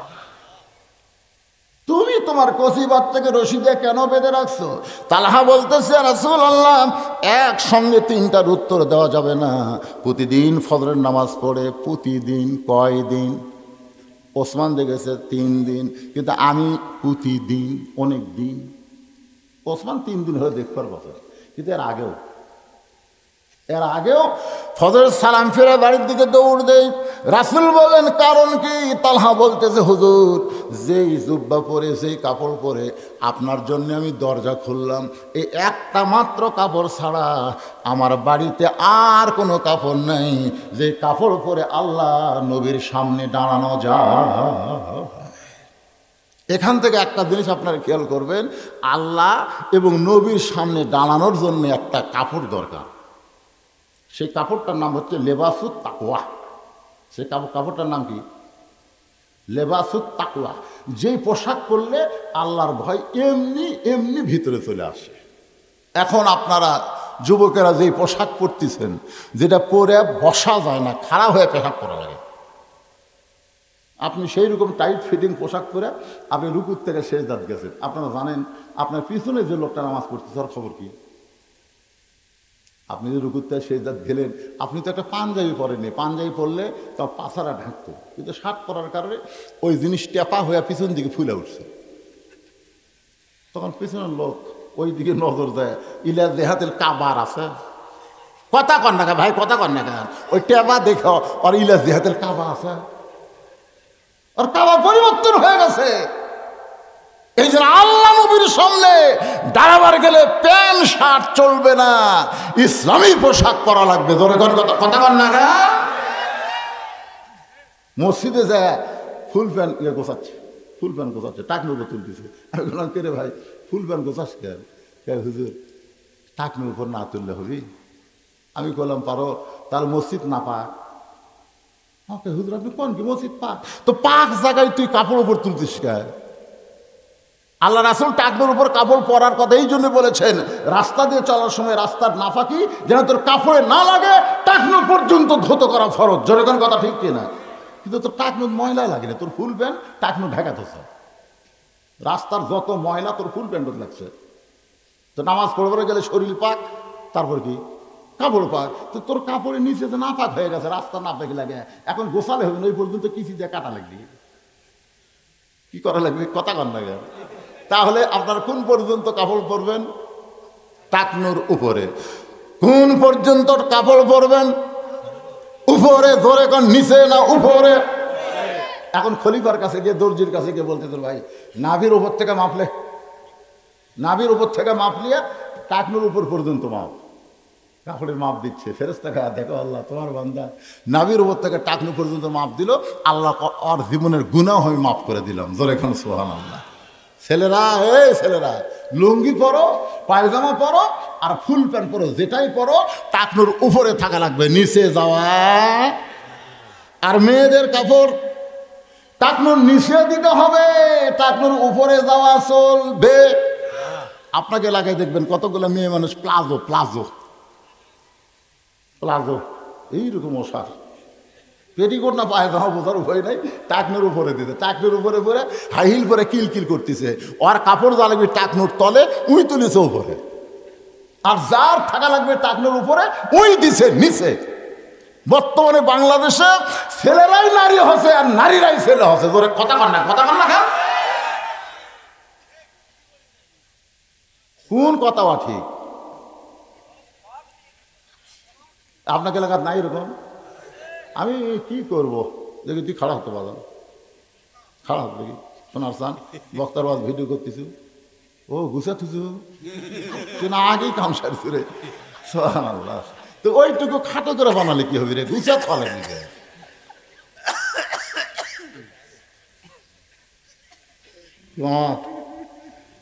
তুলে দিয়েছেন দেরি করে, বাড়ি রাত তো হবি রে। আমি নিয়ত করেছিলাম 12টা পর্যন্ত আজ শেষ করব, কিন্তু উঠতে হয়ে গেছে দেরি। এই জন্য 2-4 মিনিট যদি আর লাগে, অসুবিধা আছে ভাইজান? একটু মনোযোগ দিয়ে শুনবেন। ওসমান গনি রিপোর্ট করেছে, তালহা বলতেছে রাসূলুল্লাহ কি জন্য ফজরের সালাম ফিরে বাড়ির দিকে দৌড়াই? এই একটা মাত্র কাপড় ছাড়া আমার দ্বিতীয় কোনো কাপড় নাই, যে কাপড় পরে আল্লাহ রাসূলের সামনে দাঁড়ানো যায়। আমার গোটা বাড়ি মিলা কয় কাপড়? এজরে কোন কয় কাপড়? আমি যদি আপনার পেছনে ফজরের নামাজ পড়ে দেরি করি, যদি দোয়া দরুদের মধ্যে সামিল হই, তাহলে আমার বউটার নামাজ হবে না। মাটির একটা গর্ত করে সেই গর্তের মধ্যে আমার বউটাকে যেমন তেমন কাপড় পরে, যে কাপড় পরে আল্লাহ নবীর সামনে দাঁড়ানো যায় না, এমন একটা কাপড় পরে।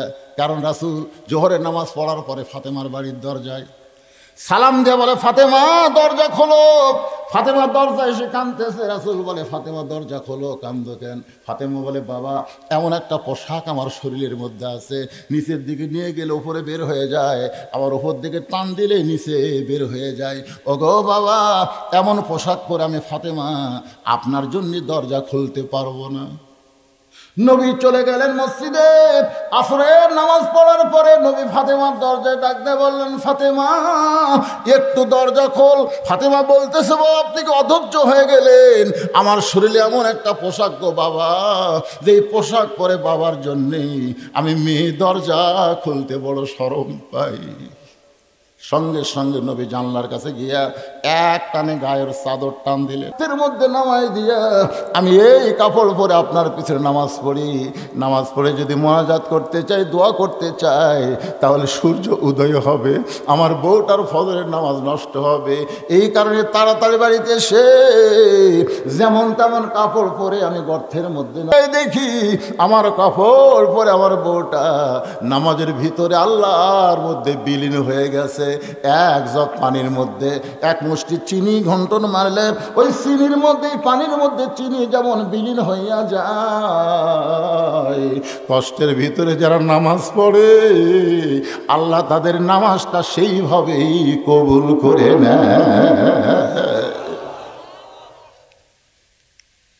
সৌদি আরবের একজন শায়েখ বাংলাদেশি যুবকদের উদ্দেশ্য করে বলেছে, কারণ আমাদের বাংলাদেশে মাঘ মাস, পৌষ মাসের শেষ থেকে মাঘ মাস পর্যন্ত খুব শীত হয়, হয় কি হয় না? বাংলাদেশের কোনো ছেলে, যুবক ছেলে যদি ফজরের আসসালাত ও খায়রুম মিনান নাম শোনার পর তোষক এক লাত্তি মারে, তোষক এক লাত্তি মারছে, লাত্তি কম্বলক মারছে, লাত্তি তোষক আর কম্বলক লাত্তি মারে ঠান্ডা পানি দিয়ে উজু করে যখন মসজিদের দিকে যায়, তখন ফেরেশতা বলে, আল্লাহ এটা কে? আল্লাহ বলতেছে, যদি বদর যুদ্ধ থাকতো এরা বদর যুদ্ধের সৈনিক হয়ে যেত। জোরে বলেন সুবহানাল্লাহ। কারণ যৌবন কালের নামাজটা যে আল্লাহর এত ভালো লাগে ভাই, এ বুড়া হচ্ছে চামড়া ঢিল, আল্লাহর সাথে দিছে মিল। একটা কথা, ওই যে কাউসারি, মরহুম কাউসারি হুজুর, আমি আগে আপনার দেখতাম, আপনাদের কাছে আসতো, প্রায় মাহফিলে বলতো, যখন হচ্ছে চামড়া ঢিল আল্লাহর সাথে দিছে মিল, যখন তাকে চামড়া টাইট আল্লাহর সঙ্গে করে ফাইট।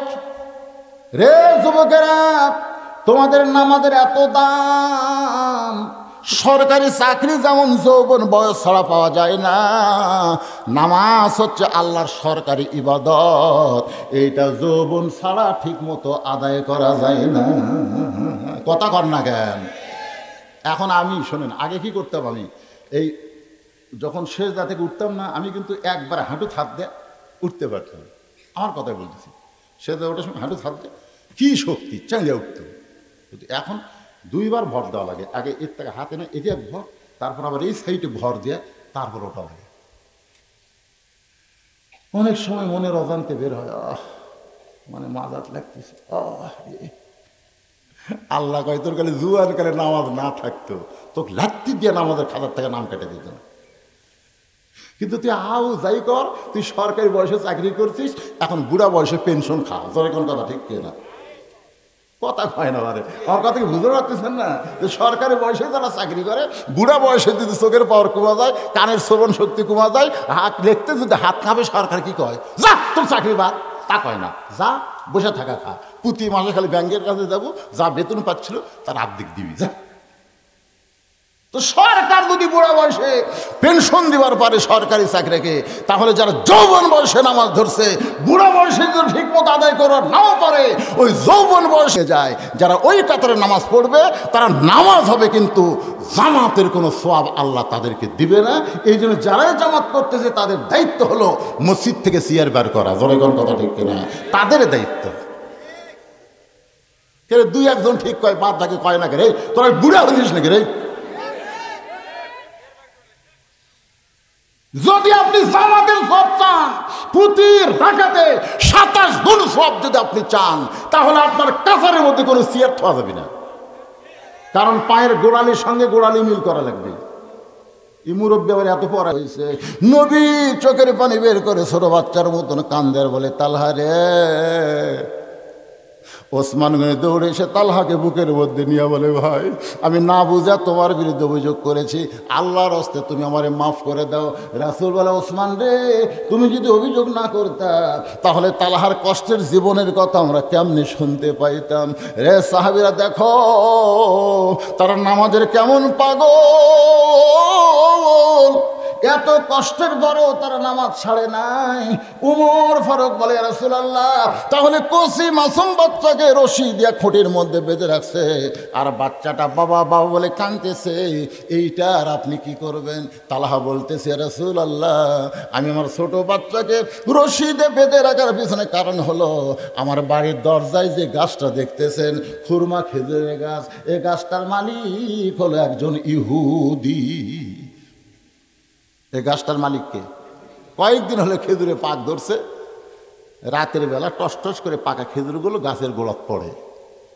হুজুর, আমি আপনার পিছনে নামাজ পড়বার গেলে ফজরে, ওই সময় যদি আমার ছেলে ঘুম থেকে চেতন পায়া ইহুদির গাছের খুরমা খেজুর খায়, আমি একজন মুসলমান আর আমার বাচ্চা ইহুদির গাছের খুরমা খেজুর খাবে, এটা আমি কখনোই পছন্দ করি না। আমি একজন মুসলমান, আমি পেপসি খাবো? আমি একজন মুসলমান, আমি লাইফ বয় সাবান ব্যবহার করব?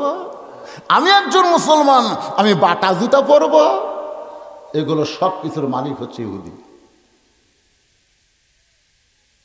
একজন ফিলিস্তিনের মা বলেছে, দুনিয়ায় 230 কোটি মুসলমান আর মাত্র 90 লক্ষ ইহুদি।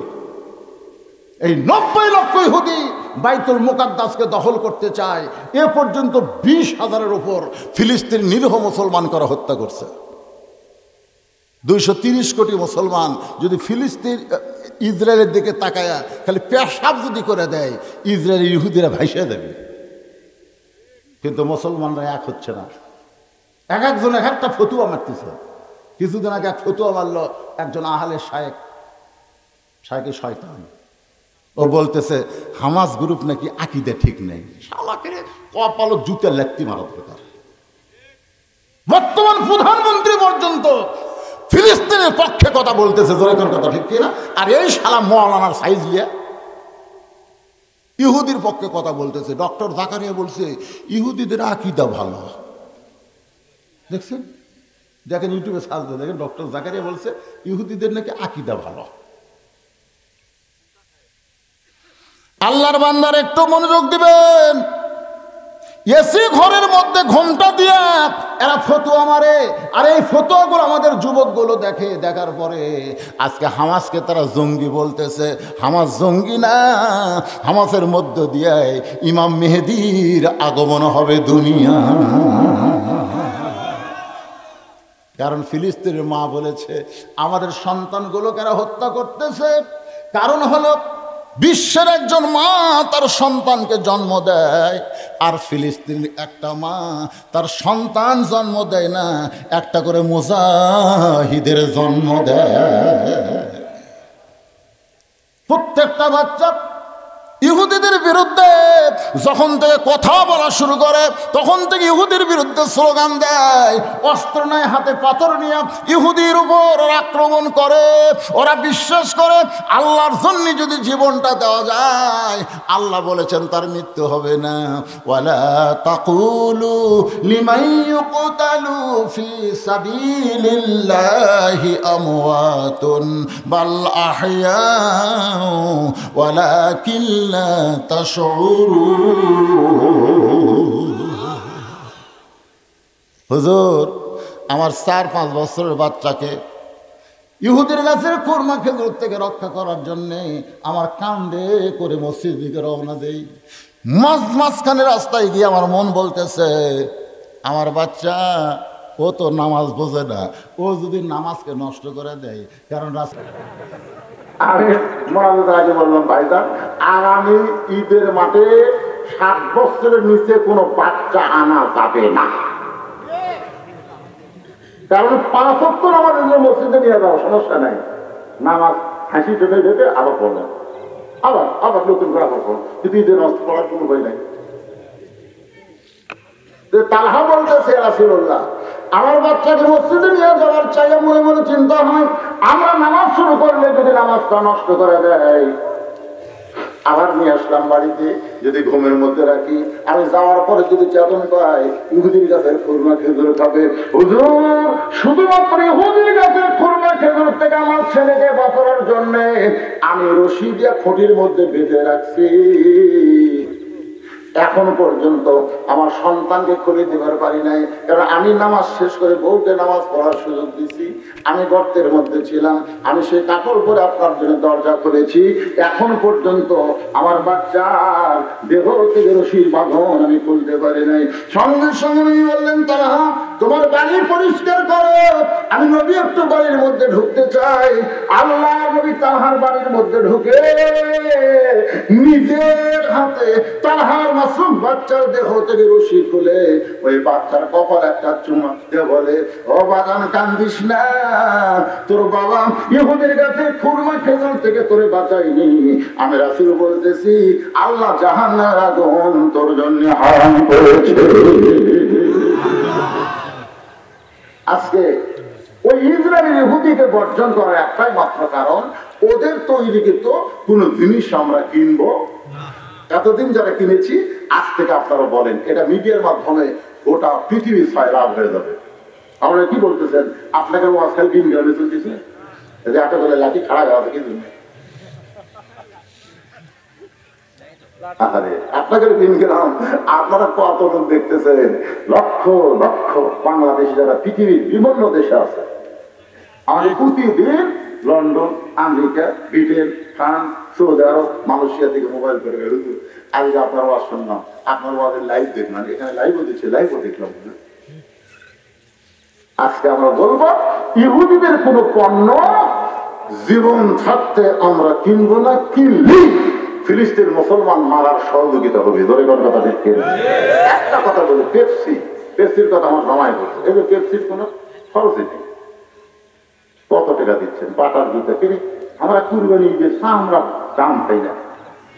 আপনি দেখেন না কেন, একটা চামড়া ফেলে দেওয়া লাগে না?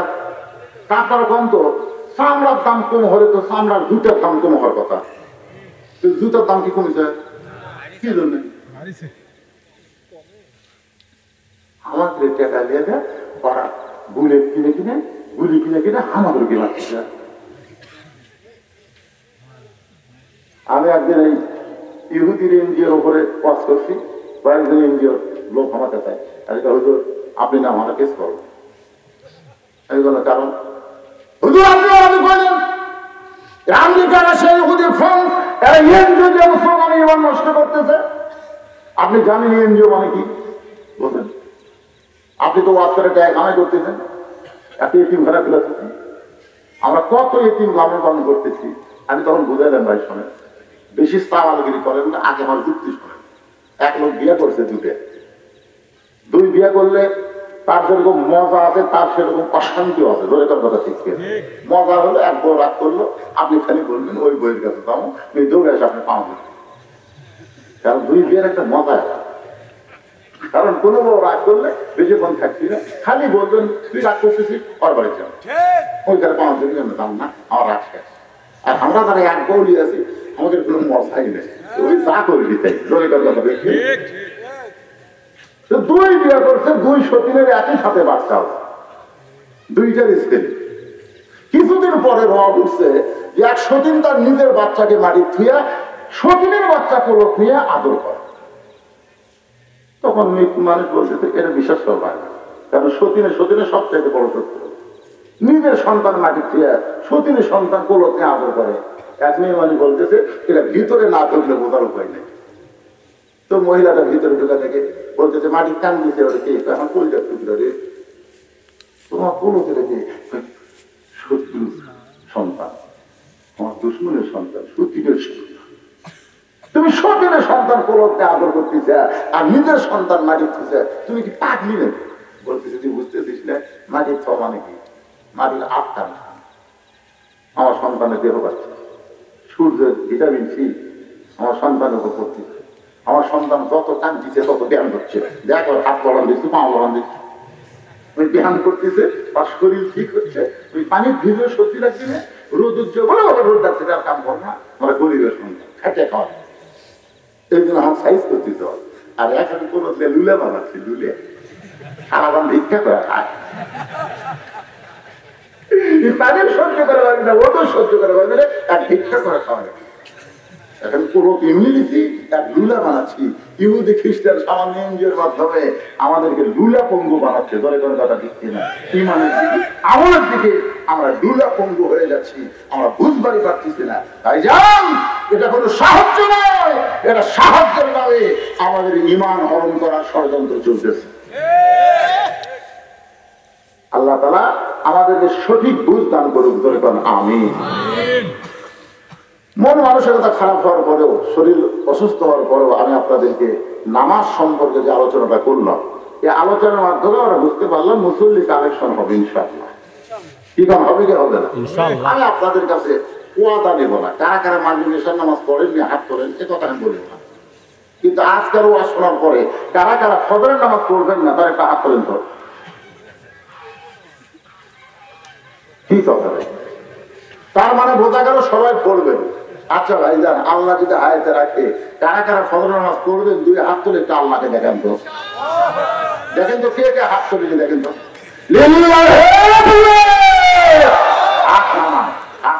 এটাই হচ্ছে মসজিদের উন্নয়ন। মসজিদের উন্নয়ন খালি টাইম দিয়ে সুন্দর করে মসজিদ বানানো নয়। এরপরে অনেকে হয়তো বাকি আছেন যে হুজুর আমরা আপনার জামাইয়ের হাতে দেইনি, আপনার হাতে দিব। এরকম করে আল্লাহর বান্দা রাসূল বলেছে, কেউ যদি আল্লাহর ঘর বানায় দেয়, আল্লাহ থেকে জান্নাতে একটা ঘর বানায় দেয়। সবচেয়ে উত্তম দান হচ্ছে আল্লাহর ঘরে দান করা। দান করেছে আর ৫,০০০ পরে দিবে, ১০,০০০। আল্লাহ কোরআনে বলেছেন, কুল্লিল মুমিনিনা ইয়াগুদ্দু মিন আবসারিহিম, যারা আমার মুমিন পুরুষ তাদের নজর থাকবে নিচের দিকে। জোরে কোন দিকে? একটা বেপর্দা নারী যদি রাস্তা দেয়া যায়, আমরা একবার দেখার পরে যদি নজর নিচের দিকে করি আর যদি না তাকাই, আপনারা একটু জিনিসটা বিজ্ঞানের দিক দিয়ে খেয়াল করেন। কয়বার দেখছেন? একবার দেখার পরে ওই যে নিচের দিকে তাকালেন আর একবারও দেখলেন না, ওই মেয়েটা মনে মনে আফসোস করে বলবে আমার ঢপ নেই। আমার যদি ঢপ থাকতো, চেহারা থাকতো, তাহলে বারবার কুত্তার মতন তাকাতো। জোরে কোন কথা ঠিক করে? বারবার কার মতো তাকাতো? কথা হয় না, কুত্তার মতো তাকাতো। একবার দেখার পর আর যখন দেখলো না, খামাখা ব্যাপারটা হয়ে আমি আর রাস্তার যাব না। তাহলে আমরা পুরুষ মানুষ যদি নারীদের দিকে না তাকায়, একটাও বেপর্দার নারী আমরা দেখতে পাবো না। জোরে কোন কথা ঠিক কিনা? কিন্তু আমরা বারবার তাকাই, এই জন্য ওরা বেপর্দা হয়ে ঘরে। আমি মায়েদের জন্য বলতেছে, মা ফাতেমার সঙ্গে যদি জান্নাতে যাবার চান, পর্দার মধ্যে আপনাদের থাকতেই হবে। সাইয়্যিদাতুন নিসায়ে আহলিল জান্নাত ফাতেমা তো জাহরা, মেয়েদের কথা বলতে বলতে মেয়েদের মধ্যে থেকে কিছু টাকা দান করেছে। আল্লাহ মায়েদের দানকে আল্লাহ আপনি কবুল করেন।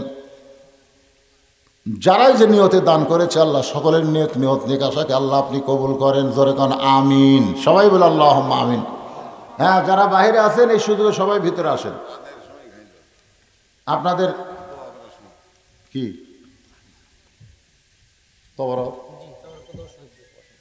দোয়া করার সময় দেবে, তাবারক দোয়া করার সময় দিলে খালি ধরে একবার খেয়াল তবারকের দিকে যায়। মানে মনোজাত করছে কার কাছে, আর খালি তবারকের দিকে একবার তাকাছে। তাহলে আল্লাহ কবি কেরি ইলা জিহাতিল কাবা, কোন দিকে তোর চোখ? তবারকের একটা বরকতের জিনিস, বরকতের জিনিস না? তাবারাকতা আলাইহা, এই জন্য তাবারক আপনাকে দিবেই। মোটামুটি আলহামদুলিল্লাহ প্রচুর তাবারক এনারা তৈরি করছেন, কোনো সমস্যা নেই। আমরা হইচই না করে তাবারক নেব ইনশাল্লাহ। তবে এখন ইস্তেগফার করি সবাই, আস্তাগফিরুল্লাহ রব্বি মিন কুল্লি যামবি ওয়া আতুবু ইলাইহি। সার করে বসার লাগবে, প্যাকেট দিবেন না, প্যাকেট। তাহলে মাঝখান দিয়ে যেন যাবার পরে, যারা দিবে তারা যেন যাবার পরে এবং একটু ফাঁক ফাঁক হয়ে বসেন। আস্তাগফিরুল্লাহ আল্লাযী লা ইলাহা ইল্লা হুয়াল হাইয়ুল কাইয়্যুম ওয়া আতুবু ইলাইহি লা হাওলা ওয়া লা কুওয়াতা ইল্লা বিল্লাহিল আলিয়্যিল আযীম। আল্লাহুম্মা সাল্লি আলা সাইয়্যিদিনা শাফিনা নাবিয়িনা মাওলানা মুহাম্মদ ওয়া আলা আলিহি ওয়া সাহবিহি ওয়া বারিক ওয়া সাল্লিম। উহুদের ময়দানে রাসূল ভেঙেছ দান দান, ততাফি রেখেছ এ জমিনে ইসলাম।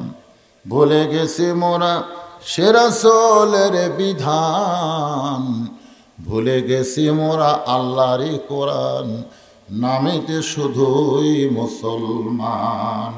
সাল্লাল্লাহু আলা মুহাম্মাদ সাল্লাল্লাহু আলাইহি ওয়াসাল্লাম।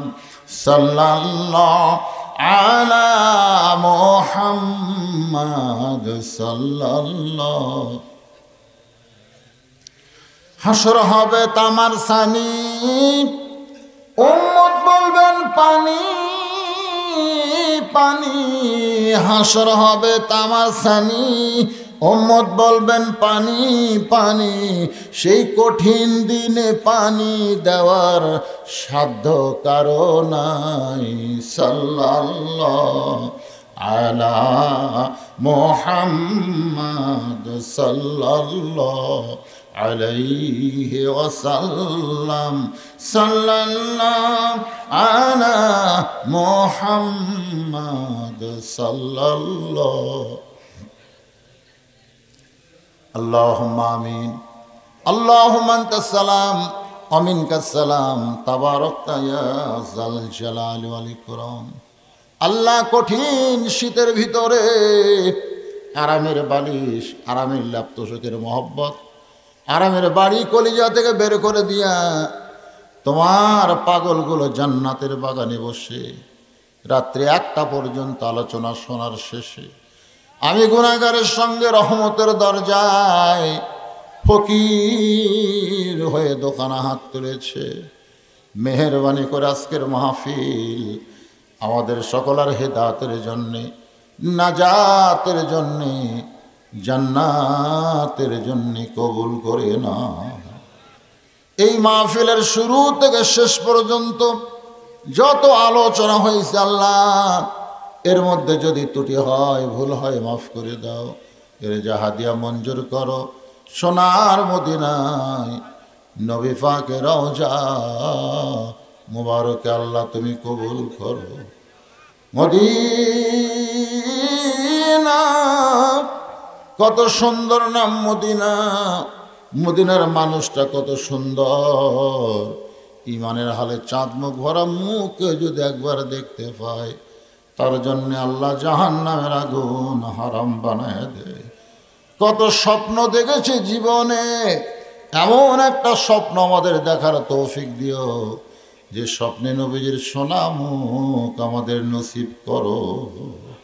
তামাম আম্বিয়া কেরাম, আসহাবে কেরাম, তাবিনী কেরাম, তাবিনী কেরাম, তাম পৃথিবীর মাটির নিচে যত মুমিন মুমিনা শুয়ে আছে আল্লাহ সকলার ওয়াফরে হাদিয়া কবুল করবো। ও মাবুদ, তোমার বিনগ্রাম বাজারের লোকেরা কষ্ট করে মেহনত করে হাজার হাজার টাকা খরচ করে আজকে জান্নাতের বাগান লাগাইছে তোমার মসজিদের জন্যে। আল্লাহ তাদের সকলকে জান্নাতে মানুষের কবুল করে তোমার ঘরে 5 ওয়াক্ত নামাজ জামাতের সঙ্গে আদায় করার তৌফিক দিও। আজকে নগদে বাকিতে যারা দান করেছে আল্লাহ সকলের দানগুলোকে জান্নাতের বিনিময় হিসেবে কবুল করো। আমরা যারা হাত তুলেছি আমাদের জনম দুঃখনী মা যাদের কবরে চলে গেছে, ছোট্ট একটা শব্দ হলো মা। এই নামের মধ্যে কি মধুরে। মা বাঁচতে থাকলে, ইচ্ছা থাকলে সন্তান বুঝতে পারে না। মা যখন মারা যায় তখনই বোঝে মায়ের মতন আপন কেহ নাই রে দুনিয়ায়। এই দরদের মা যাদের কবরে গেছে, আল্লাহ মেহেরবানি করে মায়ের কবরটাকে জান্নাতের টুকরা বানিয়ে দাও। বাবার বাড়িঘর সবই আছে, আমি সহ আমরা যারা বাবা হারাইতিম হয়ে গেছি, আল্লাহ মেহেরবানি করে বাবার কবরকে জান্নাতের টুকরা বানিয়ে দাও। আমাদের দাদা দাদি নানা নানি আত্মীয় স্বজন আমাদের আপনজন যাদের কবরের ঘরে, আল্লাহ কবরবাসীদের মাফ করে দাও। আল্লাহ আজকের মাহফিলের সম্মানিত সভাপতিকে আল্লাহ তুমি কবুল করো। মসজিদের সভাপতি, মসজিদের সহসভাপতি, মসজিদের সেক্রেটারি, মসজিদের কেশিয়ার সহ ইমাম, মুয়াজ্জিন, মুসল্লি, খতিবকে আল্লাহ তুমি কবুল করো। আল্লাহ বিনগ্রাম বাজার উপরে রহমত বরকতের দরজা খুলে দাও। আল্লাহ প্রত্যেক বছর এমন করে একটা জান্নাতের বাগান যেন করতে পারে, এমন ইমানি জজবা তাদেরকে তৈরি করে দাও। পর্দার অন্তরালের মা বোনেরা আবিদা সালিহা পর্দানিজি কবুল করে। মা ফাতেমার চরিত্র দান করে দাও। আল্লাহ গোটা বিশ্বের মুসলমানকে হেফাজত করো। ফিলিস্তিনের মুসলমানকে আল্লাহ তুমি কুদরতিভাবে হেফাজত করো। আল্লাহ কাবা ঘর ধ্বংস করার জন্যে আবরাহা এসেছিল, তুমি আবাবিল পাখি দিয়া তাদেরকে ধ্বংস করে দিলে। বাইতুল মুকাদ্দাস তো তোমারই ঘর। আল্লাহ গোটা পৃথিবীর মানচিত্র থেকে ইহুদিদেরকে তুমি ধ্বংস করে দাও। আয় আল্লাহ গোটা বিশ্বের মুসলমানকে তুমি হেফাজত করো। আল্লাহ গো কি দোয়া তোমার কাছে করব। কত মানুষের কবরে আমরা মাটি দিয়েছি, কত মানুষকে দুই হাত দিয়ে কবরের ঘরে চিরদিনের মৃত্যু নামাই দিয়েছি। একদিন আমরা সবাই মরে যাব, কবে কখন মরব জানি না গো আল্লাহ। যেদিন আমাদের মৃত্যু হবে দিনটা যেন জুমার দিন হয়, মাসটা যেন রমজান মাস হয়। ইমানের সাথে ইজ্জতের সাথে এ দুনিয়া থেকে যেন বিদায় নিতে পারে। আল্লাহ কবুল করো। আল্লাহ বাংলাদেশের প্রতি রহম করো। আল্লাহ নাটোর জেলার সিংড়া উপজেলার খাস করে এই বিনগ্রাম এলাকার প্রতি রহমত বরকতের দরজা আল্লাহ তুমি খুলে দাও। সুবহান রাব্বিকা রাব্বিল ইজ্জাতি আম্মা ইয়াসিফুন ওয়া সালামুন আলাল মুরসালিন আলহামদুলিল্লাহি রাব্বিল আলামিন। ওয়াজআল আখিরাতি কালিমাতুনা ইনদাল মাউতি লা ইলাহা ইল্লাল্লাহু মুহাম্মাদুর রাসূলুল্লাহ।